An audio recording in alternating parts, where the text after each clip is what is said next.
আসসালামু আলাইকুম, এলিজাস কিচেনে সবাইকে স্বাগতম। আজকে আমি আপনাদের সাথে শেয়ার করব দেশি মুরগির মাংস, গোটা রসুন এবং কাঁঠালের বীজ দিয়ে রান্না। তো মাংসগুলো আমি কেটে ধুয়ে পরিষ্কার করে পানি ঝরিয়ে নিয়েছি। এখন আমি যে পাত্রে রান্না করব সরাসরি সেই পাত্রে মাংসগুলো দিয়ে দিচ্ছি।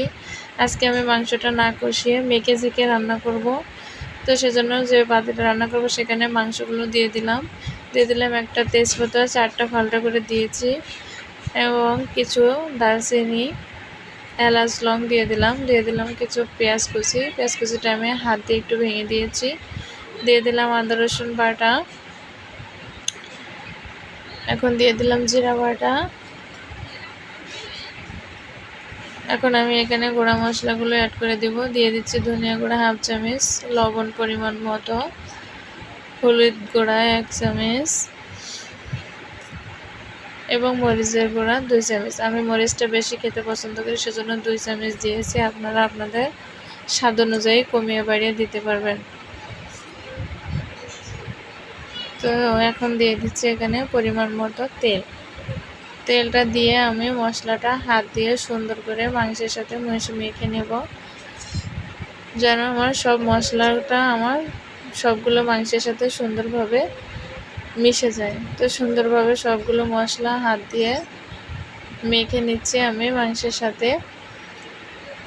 মেখে এভাবে আমি মাংসগুলো রেখে দেব 30 মিনিটের জন্য। তো 30 মিনিট পরে আমি সরাসরি রান্নায় চলে যাচ্ছি। চুলাটা জ্বালিয়ে দিলাম এবং কড়াইটা চুলার উপরে দিয়ে দিলাম। আমি আমার হাতের মশলাটা ধুয়ে এখানে একটু পানি দিয়ে দিয়েছিলাম। এখন এই পানি আর মাংসের যে পানিটা ছাড়বে সেই পানিটা মিশে আমার মাংসটা কষানো হয়ে যাবে। এখন আমি চুলাটা জ্বালিয়ে এই মাংসটা কষিয়ে নেব।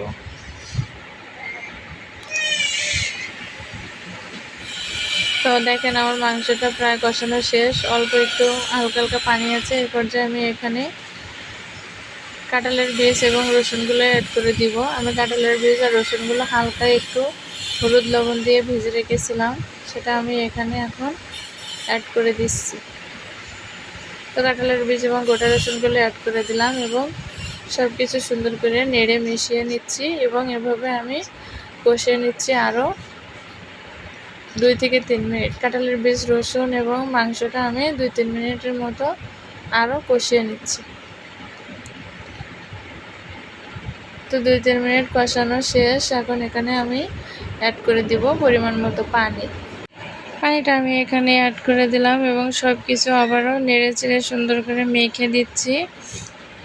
মেখে পানিটার সাথে সব কিছু মিশিয়ে দিয়ে আমি এভাবে রান্না করব 30 থেকে 35 মিনিট, মিডিয়াম টু লো আছে। দেশি মুরগির মাংস যেহেতু একটু বেশি জাল খায়, সেহেতু আমার একটু সময় নিয়ে রান্না করতে হবে। তো 30 থেকে 35 মিনিট পর আমার রান্নাটার টেক্সচার দেখেন কেমন হয়েছে। এখন আমার রান্নাটা কিন্তু শেষ।